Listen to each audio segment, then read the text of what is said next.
get the ball rolling. Sounds good.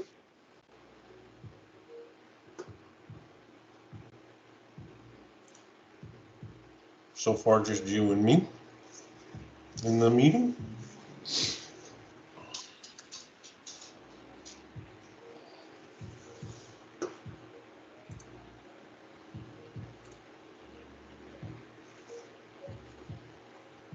Now, where is your office? The Bush Student Center. Okay, all right, yeah, because I could see folks walking back and forth to heading to class or. Yeah. Yep. They're here. Is it distracting at all? No, not at all. Okay, I can close the blinds. Yeah, no, it gives it a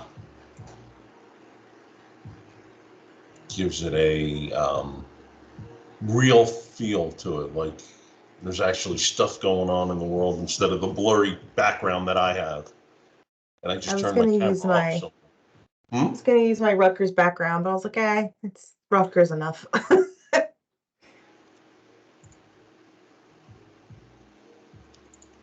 And something happened. I don't know. Is my camera on?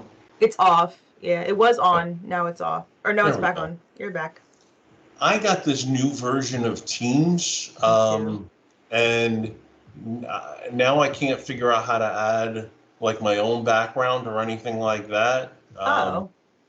It says it's really easy and it walks me through it, but it doesn't. I don't have what they say I should have. I don't have the ability to switch it over. Switch it over. Megan Miller. Hi, Megan. Megan, you there? It's like she's camera and voice off, so she may not be fully connected yet. Allow mic. Allow camera. See, I did this before. Hang on, Megan.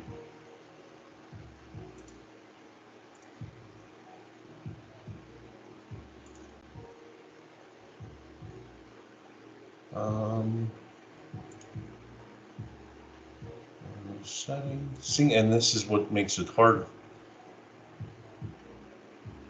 Megan, can you hear us? She's not gonna put my cheaters on and figure out what I did wrong. It looks like she has the ability to mute and unmute, I think. It could just be that she's muted for her own, like she just needs to be muted. Yeah.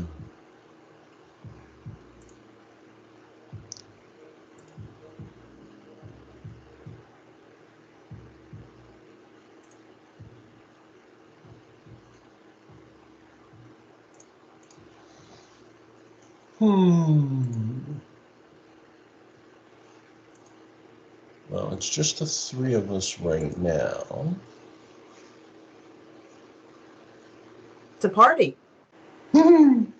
Allow mic for attendees. Allow camera for attendees. Hey, Megan, if you can hear us, you want to try your camera or your mic again?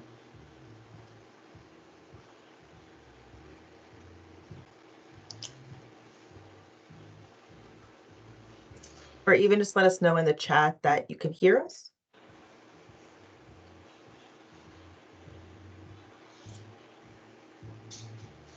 Because everybody should have now access to the microphone, be able to use their microphone. Lisa, it's what it's telling me. I don't see where I'm actually able to type things in the chat. Is the chat not active? Nope, she left. It says chat is only available during the meeting, but we're in the meeting, so I'm not sure. Yeah. Yeah, I don't know. Let me see. Let me make sure nobody's like emailing me saying, "Hey, I can't get in."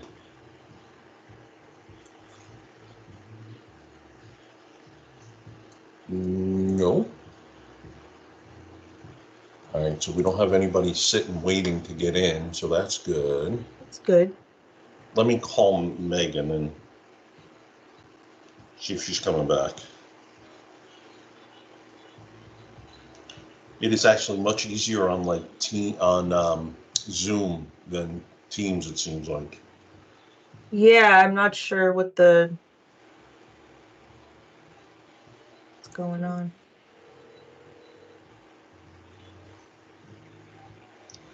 And this is unfortunately the kind of thing that's been happening with this group is, we don't get much in the way of response. And That's then, all right. I mean, that's typical even for our events that we host is X number say they'll come and then they don't.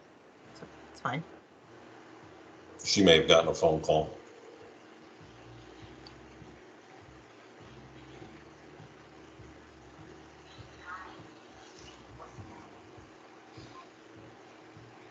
Now, did you guys connect on LinkedIn, you and her? Yes.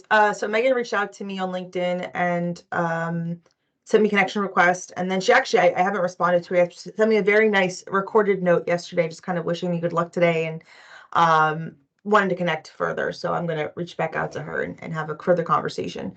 But yes, we connected.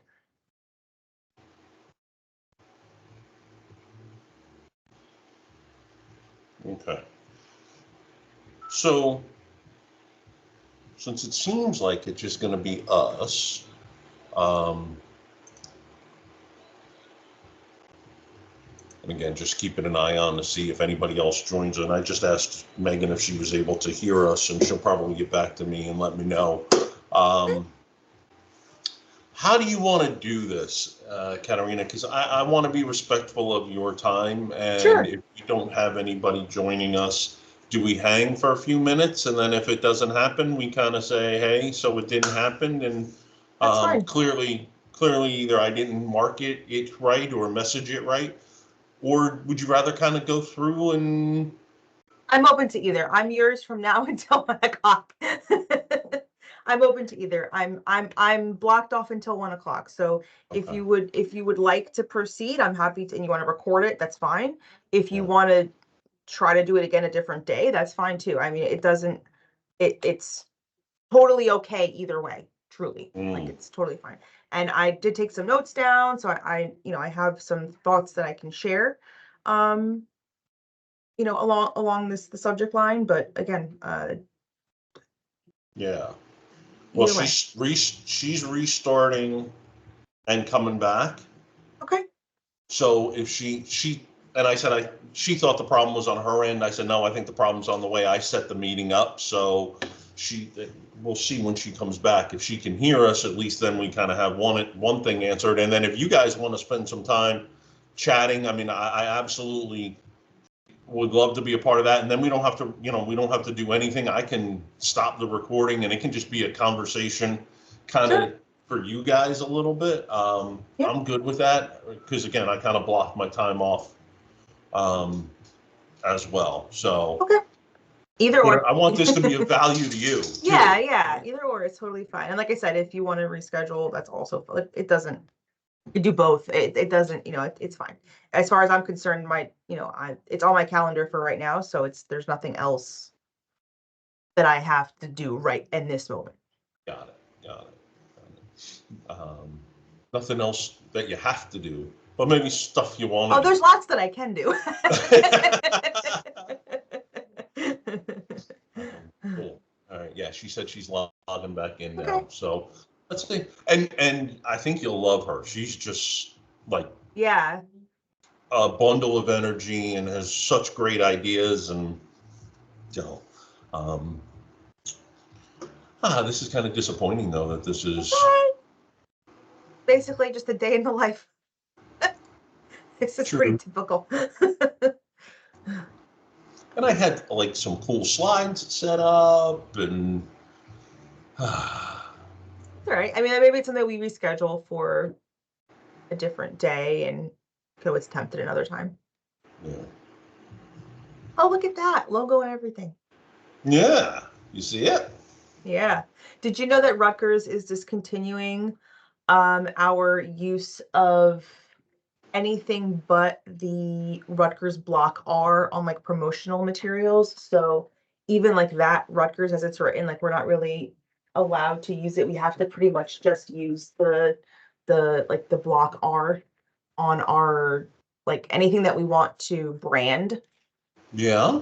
we pretty much have to brand that, and primarily we can't even use the Rutgers seal will only ever be used on like official documents that are like Rutgers official documents. Everything else will be Block R branded.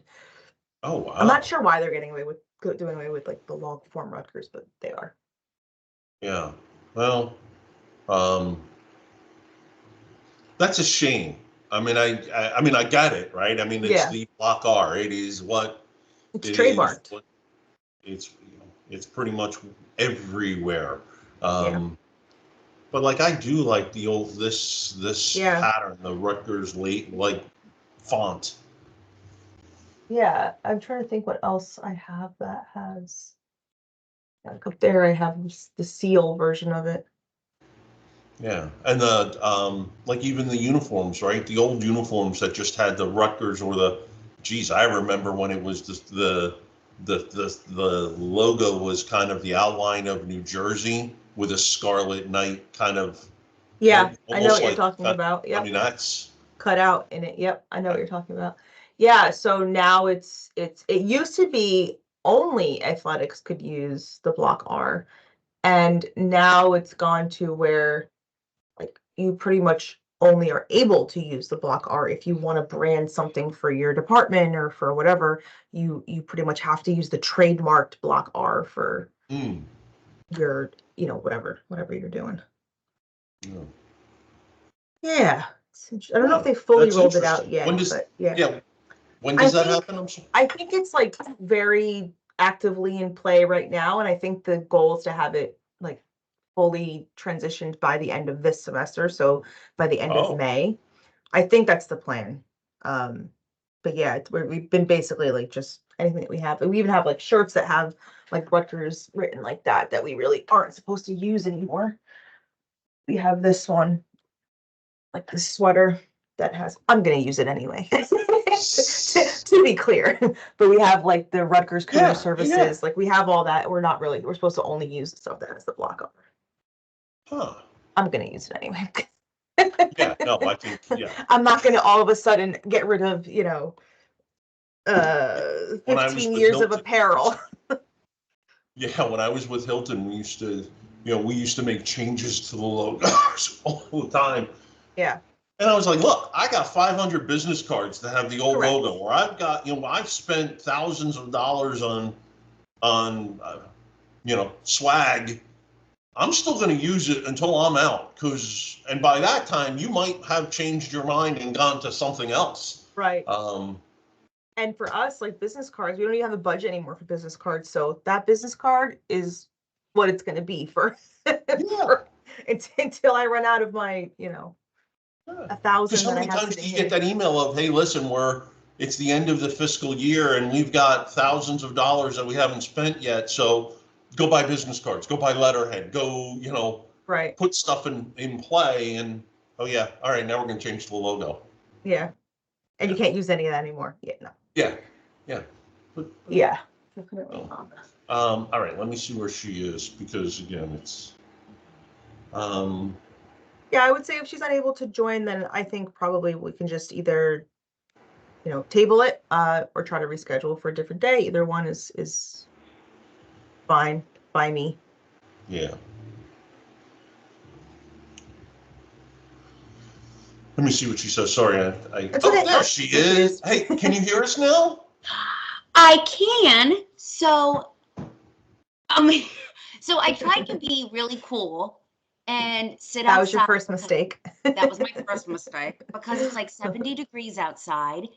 And I'm like, oh, I'm going to go outside and sit with Bill, my new friend Catarina, and have this great conversation. And then I realized, there might be something wrong with the Wi-Fi out here. So inside I am, and here we are. Yeah.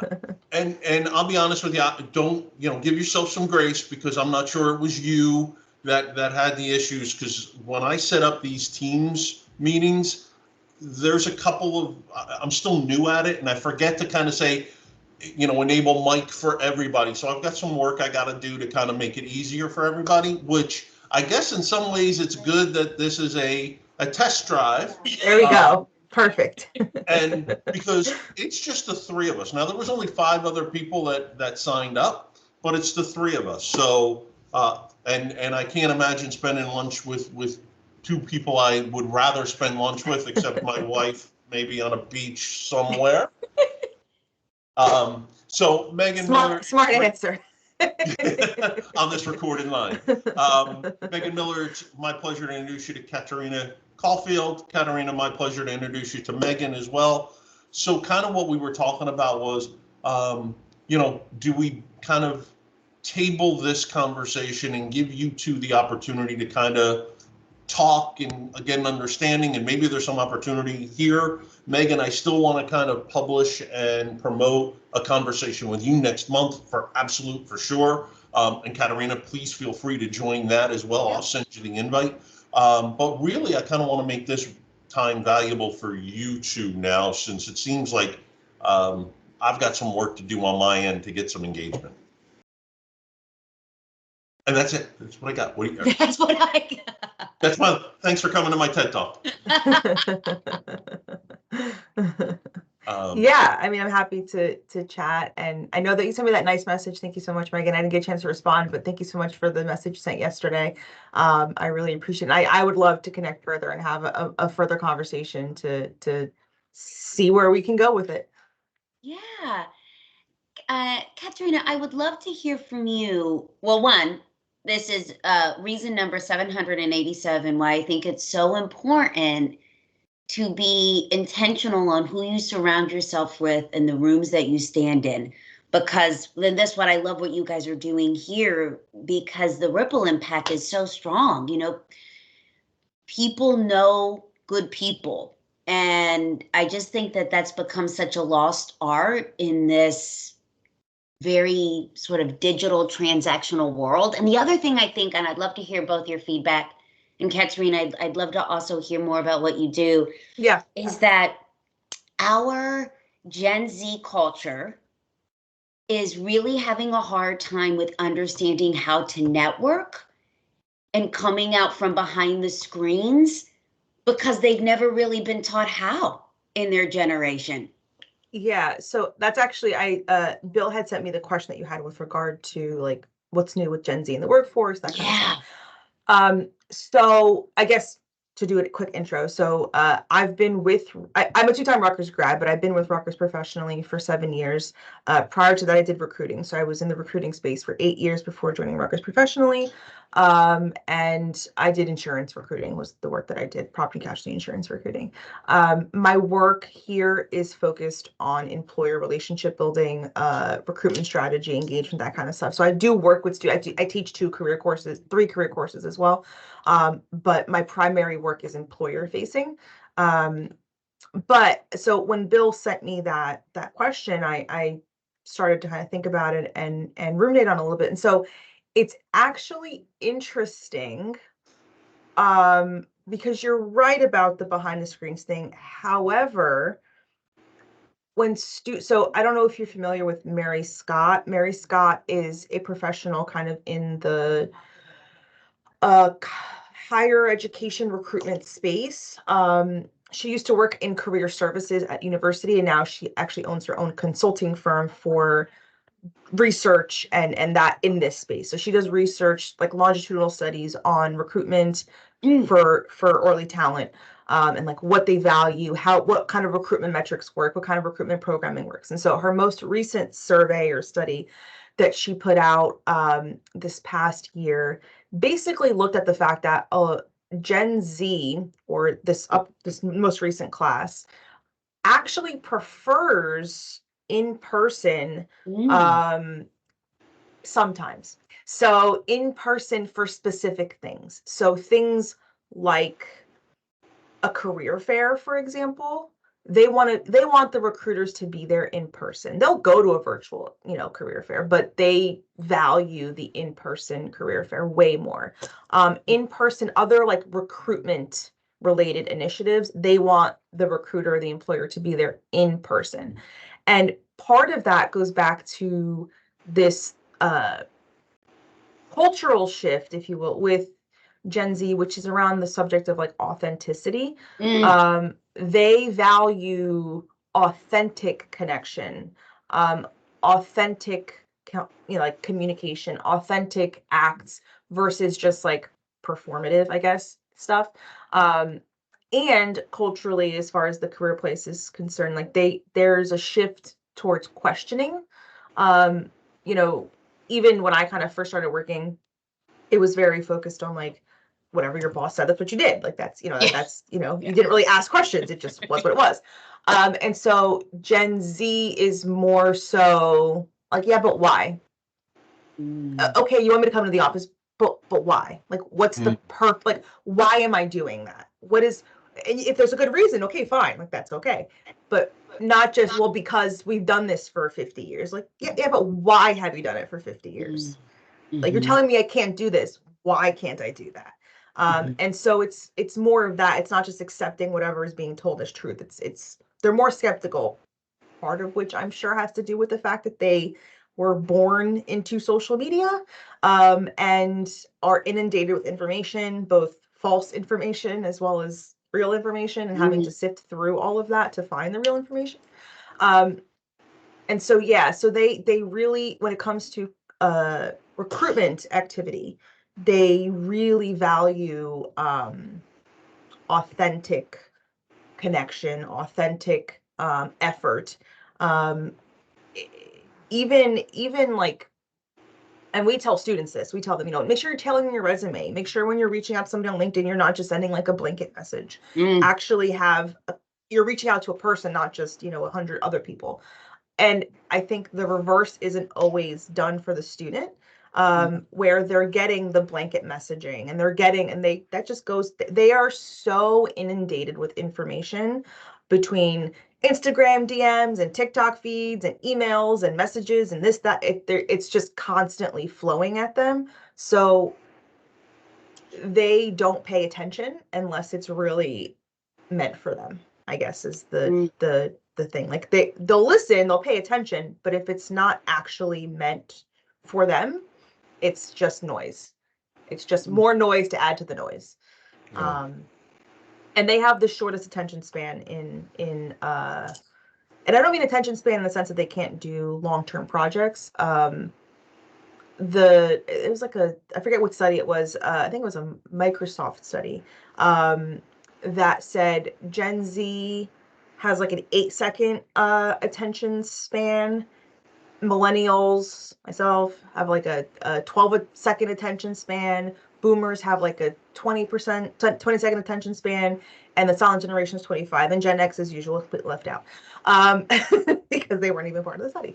But that's not to say that like Gen Z can't pay attention for long periods of time, that they can't focus on long-term projects. It's just, again, they're so inundated with information being thrown at them that if you don't capture them in those 8 seconds, they're gone. It's not that they can't hold on for longer. It's that if you're not capturing them in those 8 seconds, they've swiped. They're already on like the third next thing on the list of things to look at. Whereas on the flip side, the same study said that like the boomer generation, baby boomers, had a much harder time than Gen Z with taking on multiple projects, navigating and prioritizing multiple projects at once, and doing work that requires your attention to be kind of siloed into 2 different places at once. They have a harder time being able to hold 2 things at once, essentially, like hold 2 pieces of information, data points for one cause or for one specific project. Gen Z has a much easier time of doing that, of being able to kind of simultaneously look at 2 different things and come to that one like goal or one output. So yeah, sorry, I just like a tangent. No, that's so interesting to me, Megan, and I don't want to jump in your grave, but to me, I hear that all the time when I'm talking to prospective candidates is the importance of, I'll be with you as a company as long as I can directly connect what I'm doing to the purpose, and if you're paying lip service to the vision and mission statements in the organization, my BS meter goes off pretty quick, and I'm making very high BS meter. Yes. yeah, and they don't suffer BS the way, you know, the people whose hair are my color, right? They don't suffer. The younger generation are like, look, I'm not living to work.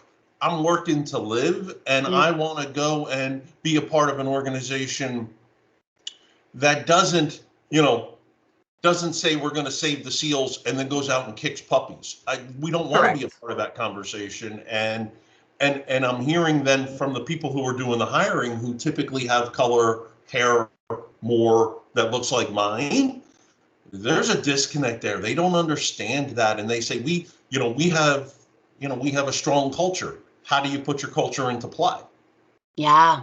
How do you put your culture? And these are the questions I'm starting to ask people, because I'm starting to decide whether or not I want to work with some of these people, because they say, we've got a very strong culture. Well, when I talk to folks who come from that company, they're like, yeah, they don't have as strong a culture as they may want you to believe, because these are the things that happen. And right now, I don't know if you heard about the front desk team that got the company called Front Desk laid off their people through a Zoom call that lasted 2 minutes, all 200 people gone. You talk about the layoffs now that Microsoft is going through. You talk about the layoffs that Choice Hotels went through towards the end of the year.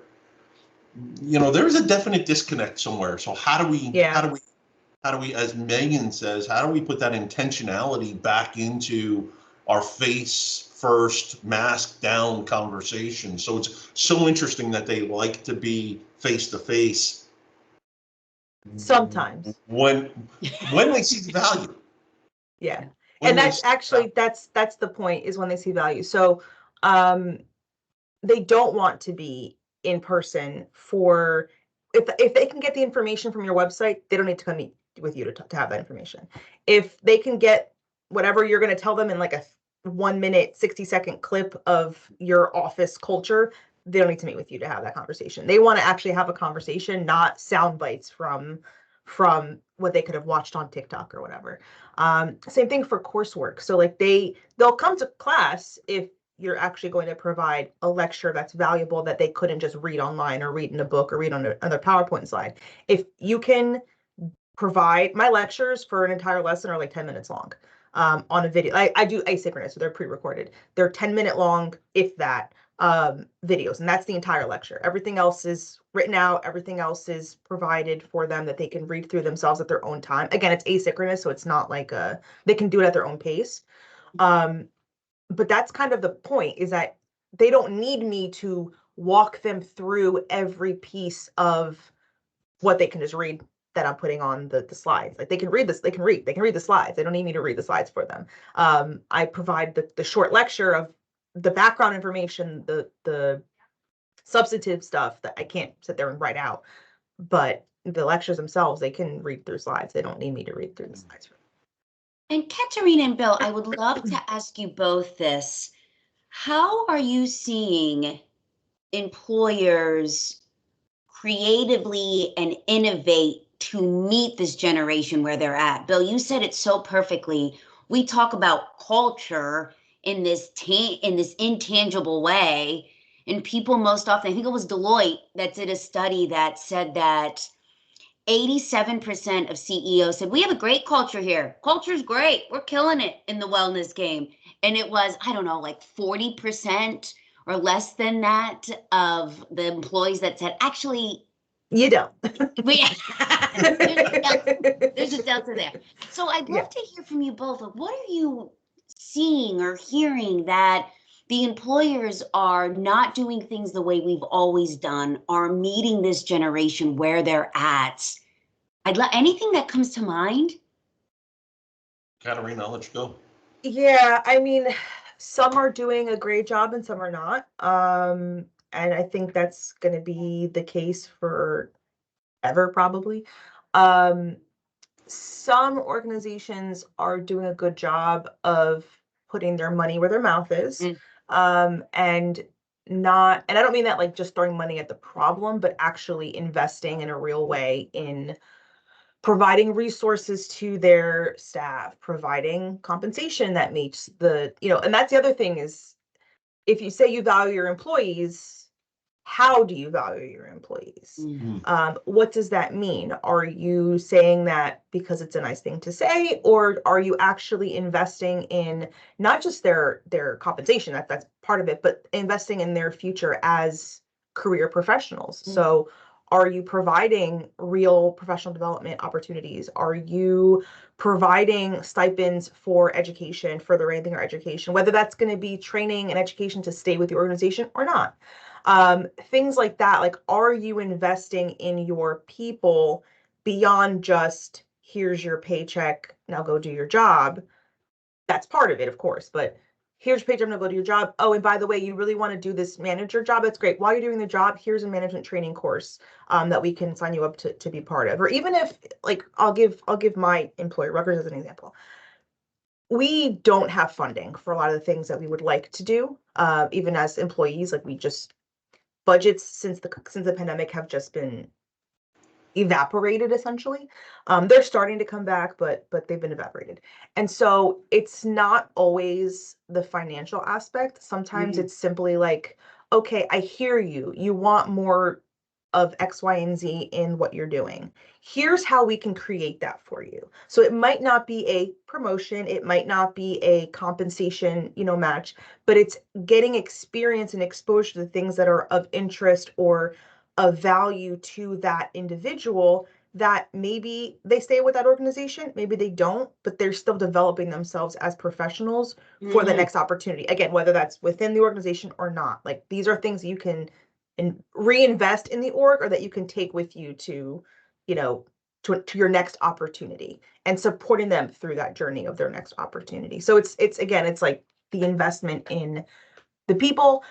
I think too, things like employee resource groups, providing opportunities for them to connect in a real way with others in the organization, where they feel like they actually are part of something within the organization beyond just being an employee. Like, they're an employee and they're also involved in X, Y, and Z if that's what they want to do. They are part of the, women in leadership group at the organization. I think that also plays into the size and scope of a company. Obviously, if you're like a 10-person office, you might not have a women in leadership if you're the only woman working at the company, as I was at my prior employer. But even so, just, provide those opportunities. So maybe they don't have that within the organization, but as the CEO of that company, maybe you're sending that person to a women in leadership convention or whatever. Like, just invest. If you can't have that within the organization, still providing that in some capacity, in some way. Yeah, those are just some of the things that. Yeah, Megan, our friends from Aspire Talent Advisory down in Memphis, Brad Fetterman and his partner, Michael Bruno. Michael just posted a great thing to LinkedIn about kind of that exact thing that Catarina's talking about. Is you have to be so intentional now as a leadership to say, here is what I want. Here's what my team wants. Each individual on my team, here's what they want. Here's how I can help them get there. Some of it's financial, some of it is exposure, and that is a huge part of what they're saying the future of good leadership is. It's not about worrying about how do I replace a role. It's wondering how I can help my team get to the next phase. Yep. And I mean, so I think, and I'm working with a couple of clients right now that they are intentional, and they are saying, when someone comes to join us, here's the things that we're looking for. And one of the things that they place value on is, what's their next step? What's their next play? Where can we help them? Because they're a growing organization, and they'd rather grow from within than have to constantly hire somebody like Bill Melton to go out and find new talent.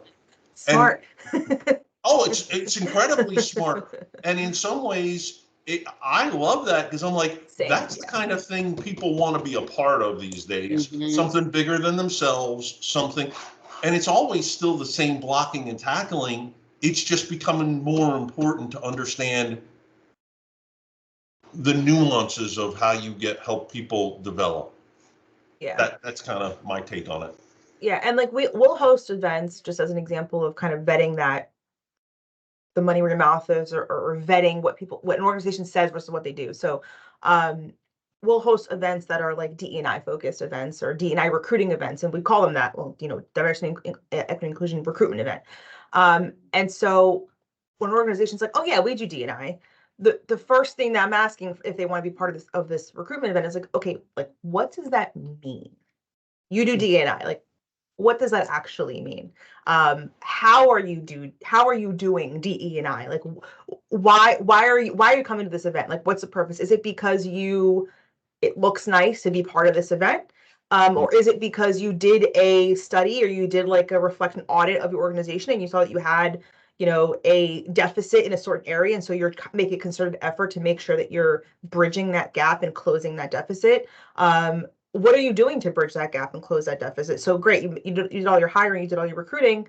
Now you've got the people. What now? Are they going to feel like they actually belong to your organization? How are they going to? So it's like asking the hows, asking the whys. What are you doing? How are you doing it? Why are you doing it? Where are you doing it? Like really diving into those aspects so that when somebody's coming to an event as a DE&I recruiting event, that they are actually there for legitimate reasons, or for that the students are coming and feeling that they can actually go there and feel that the organizations that are there are actually there to recruit them from a genuine, authentic standpoint versus to check some box or fill to fill a spot, basically. Yeah. Yeah, back to the BS meter. I like that. Yeah. Hey, Bill, Yeah. you said it great, and I bet you feel this too, Catarina. I was just talking to a girlfriend about this morning. When we were coming up through the ranks, man, and Catarina, you kicked off talking about this. Like your boss said to do something, you just did it. You might feel overwhelmed. You might feel like you can't take on the new thing. You might be crying on the inside, but you just did it anyway. Correct. Yeah. You didn't. So I love that. I would love to ask you both, as you were just talking about the innovation between what employers need to really be investing in and asking, having a conversation of what do you need and providing that. What a novice idea. Having an actual conversation instead of a survey. What an idea. I was at a women in leadership event the other week speaking at it, and this woman got up. I absolutely loved it. She was a 20-something, new into the workforce, and she said, where I am really struggling is creating a network of people to help me. It's my first job. I was brought on online. I've been onboarded through videos. I've never really been taught how to network, how to ask people for things. Everything's off Teams chat. And as she said that, I thought that is so interesting to me, because when I was coming up, we were in an office space, you were onboarded in person. That happened organically. Yep. So I think there's this really big need to go back to the basics and teach this generation on how to humanly connect and build people to help them elevate their career. But I'd love to hear from you two. Are you hearing of any new ways to network in this new digital world, or anything that is trending that you're like, this was a really great idea, or I heard this? Anything that comes to mind? I mean, I think so. There's a couple things that come to mind as you were saying that. You're right that, and that's something that I tell students who I'm speaking to, is like, I want to be remote. I'm like, okay, that's fine, get it. I do too. You and me both. But I actually explained what you just said. I said the difference between me being fully remote and you being fully remote is I worked here for 5 years before I went remote. And I already had relationships with everybody, that most people, some that can't have come on since, but most people, everybody who's in senior leadership, I already knew. I already had relationships with. I already had that water cooler conversation. That all happened. That's not to say that that can't happen. digitally because it can, that is where managers and leaders within an organization have to really be intentional in what they're doing and in their team building and their relationship building with those new hires. So there's no reason that a like I have check-ins with my supervisor, right, on a regular basis. Sometimes they're virtual, sometimes they're in person. And so if the leader, the supervisor, leader, the manager, whoever is intentional about making sure that those things still happen, that you have a conversation and that it is camera on, that you actually have like a one-on-one conversation with your team, those conversations still happen. Scheduling like random, let's just chat, like not even related to work, like every Friday, let's have 10 minutes every Friday that we just kind of get on and be like, hey, what's going on? How's your day? What do you have planned for the weekend? So things that are not necessarily structured conversations like a one-on-one, review, but just, those kinds of things are important. But I also will say that I think part of that, the onus is on that early talent to then seek it out. So I tell students and even folks here, I say you have to manage up with those type of situations. So if your manager, your supervisor isn't putting those things on your calendar, put them on their calendar. Maybe not the informal, Friday chats, but you should have one-on-ones with your leadership. So if they are not putting that in place, then put a meeting on their calendar. I want to talk to you. I want to have a conversation. That's more than acceptable for somebody to do. But then also I think, they need to seek those things out. So it's not the idea of like mentorship. There's two ways in which it works. The organic way, which is what you're referring to, which is, you just kind of meet somebody, you develop a relationship, and they become your mentor, and you have those conversations, and that's how you kind of come up through your career. That's common, probably the most common, but it's also the most unstructured, improbable, kind of hoping it happens type of situation. There's no formula to it. It's just kind of like you meet somebody and you hope that things progress, because you don't usually go, hey, new person I met, will you be my mentor? That doesn't usually work. Because what does that mean? Like, what does that entail? And that whole piece. There are a lot of formal mentorship programs, like our office has formal mentorship programs in play, and those tend to be the most successful for like young early talent, because it takes out that happenstance element, and also takes out that like, hey, will you be my mentor aspect, because they're being matched with somebody, and it's somebody who's already been identified as somebody who's willing to be a mentor. And so Rutgers has them, but they're all over the place, whether through a university or through professional organizations, or there's so much of that, that I think it's also up to the individual to seek it out, like to want that and seek it out. Yeah. That was, you and I are two birds of the same flock right now. All three of us are, because so I wrote that down and sometimes I think you need to give people the permission slip to say, you can raise your hand Right. and ask for this. Like, don't wait for someone to give it to you. It is okay to say, I need this. Yep. So as you were saying that, Catarina, I am partnering with an organization called Next Up. And oh, you've heard of them. Great. Next Up. Yeah. Yeah, so they're actually the alumni. Bill, I remember I was telling you that there was a platform, a system that Rutgers Alumni Foundation adopted for candidate management for Rutgers alumni who are like in that 2 to however many years. It's Next Up. Next Up is the platform. Oh, okay. Yeah. Okay. I don't know very much about them, but that's all that I know. If it's the same thing that we're talking about, I don't know. I was gonna say maybe this. So this is about women helping advance each other in the workforce. So there might be two names. I think they're different things. Yeah, different things, but okay.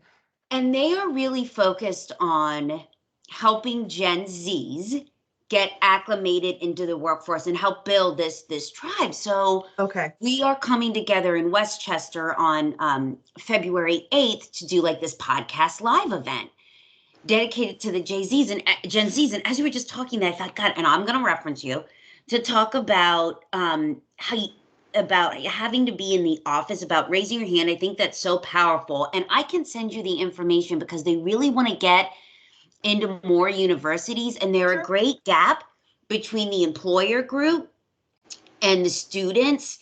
Like they have some great names of women in leadership in PepsiCo, Albertsons Pharmacy. They have some like really, really great organizations that I think there could be a nice marriage there to meet the students where they're at, and then get employers in the room too. I just had this. Okay. If your mind works like mine, there are 75 tabs open. Oh yes. Oh yes. Oh yes. Oh yes. It's like bing, bing, bing, bing. Yep. Well, here's the problem with my mind. I've got 75 tabs open, but some of them they're like that 404 error message. Cannot compute. Yeah. Oops. This Like link the is broken. AOL. It's like AOL back in the day where it's the dial-up, right? Yes. Yeah. Hey, and I know I'm not a woman. I don't pretend to be a woman. I'm a he, him, his. But if you need help, I'm happy to help as well. Yeah. Yeah, definitely. Okay. Yeah. Yeah, so I know that, something you said too, Catarina, kind of caught my brain when you were talking about that raising of your hand, that giving yourself that permission. Where did you pick that up and coming? Megan, where did you pick that up? Because it's an acquired, we're taught to raise our hands in school, but we're taught to raise our hands in school because of a question we may have, clarification. We're not typically, when I was raised, it was, if you had to go talk to the teacher for help, there was that negative connotation to it. How do you do it? How did you learn to do it? And how do we help people get over that stigma of asking for help? And I want to ask those questions respectfully. Yeah. Go ahead, Megan. If you have a thought. Yeah, as you were asking that, I think, for me personally, I think I've always had that in me. As part of my childhood, I was raised by a single mother. So I saw this sort of grit that you don't let your circumstances defeat you. If you want something, you go out and get it. And I think when I was always very intentional on being aware of my surroundings, and if I saw someone that was killing it, that I thought was killing it, or someone that I felt I really loved the way they showed up in the rooms that they were in, I would ask to spend 15 minutes with coffee with them, not asking for anything in return. And that's the other thing.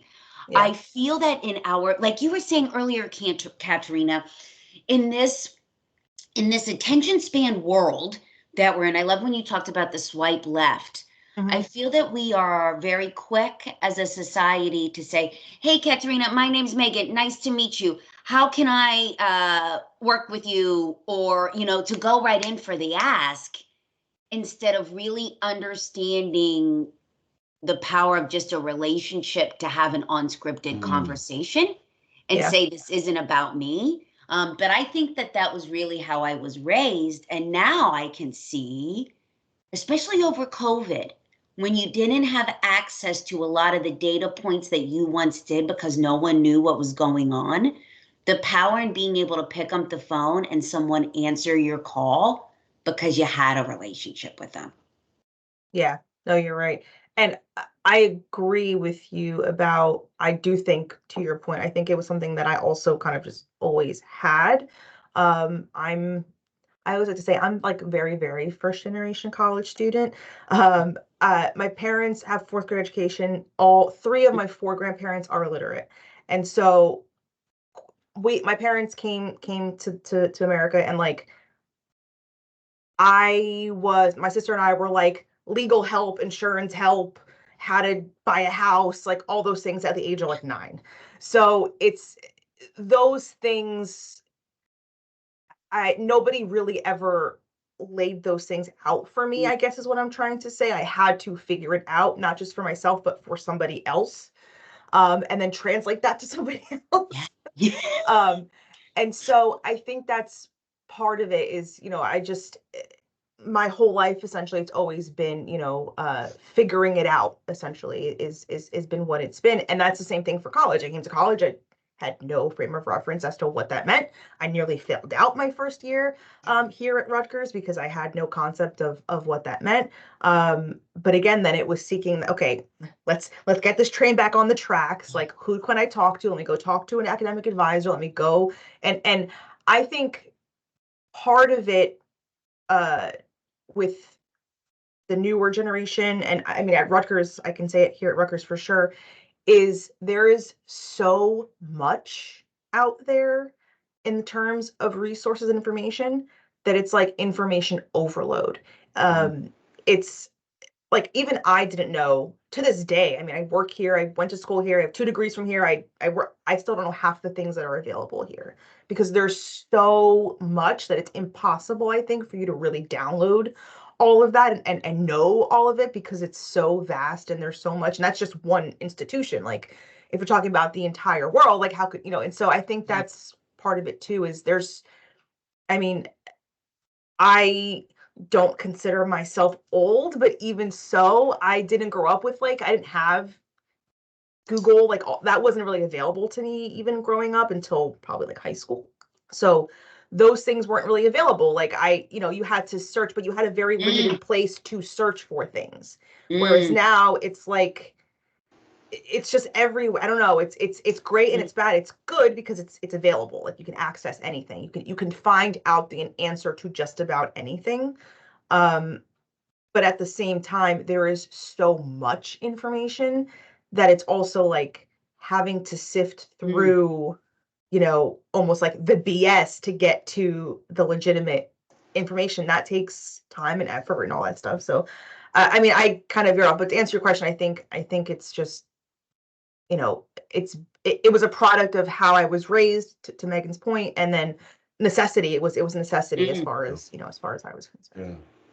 And I think the solve for that, and I love both your feedback, is I think it goes back to the power of authentically, vulnerably sharing our stories and the nuggets, because I would believe someone can teach you in 15 minutes what it took them 15 years to learn if you listen to connect with the generation, not make assumptions, and also go back to the basics. I feel that we overcomplicate way too much.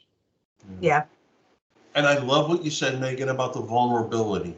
It's when you have that conversation, you can absolutely tell when all of a sudden, and you've kind of made a connection with somebody, and you find most times it comes out of having a moment of vulnerability, and that connection between, and Megan, we're perfect examples of coming at each other with a little vulnerability and what it's led to, and it's when you make that strong connection, that's a bond that can't be broken, when you both understand. Catarina, I learned something today about you that oh my gosh, just out of your vulnerability, and I'm like, oh my gosh, she's a hero for the stuff that and yes, you probably don't consider that, but oh my God, that story needs to be told to people who maybe are struggling a little bit, and they're like, hey, here's somebody that pulled themselves up and created a life that is beyond many people's wildest dreams, but started in a very humble way. I mean, to me, that's great, because I wrote down as you were talking was, I'm really getting into this hero's journey conversation that a friend of mine, Josh Ramsey, brought me into, and how it's not linear. I think when we get sold that your career should be this, the reality is your career and your life is like this. And how do you take your peaks and your valleys and learn from them? And that's kind of my feedback for what you said, Catarina. And Bill, that's why we created that Career Exploration Night that you've been part of several times over now here at Rutgers, the virtual alumni chats with students. That's why they exist, is to share those students about not having a linear career path, because students get into their brains about the fact that, like, you know, I am going to go to school to be an engineer, and then I'm going to get a job in engineering, and I'm going to be an engineer, and like start, middle, end. That's the whole story. And that's very rarely what ends up happening. You know, it's like, I went to Rutgers to be an accountant, and I've never done accounting a day in my life. You know, and it took this turn, it took that turn, and then I ended up in recruiting, and then I ended up back at higher ed. If you had asked me while I was an undergrad, would I ever work for Rutgers, I would think you were out of your mind. So it's that kind of thing, just like educating the students on that, because they do have this misconception that that careers are linear, and they're very, very rarely are. Yeah.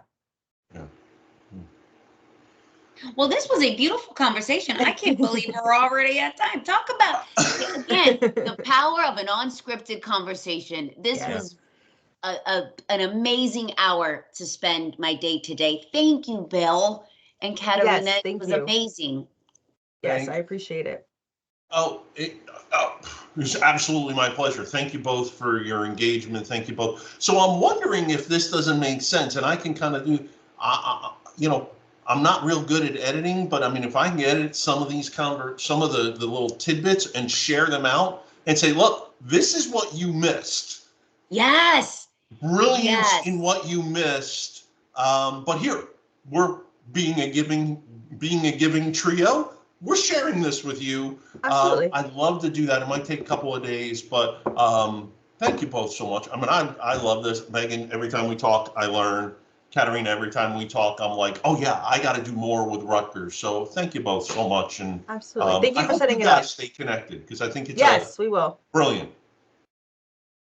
Thank you so much. I appreciate it. All right. Bye. Enjoy your weekend. Have a good one. Thank you. You too. Bye-bye. Bye.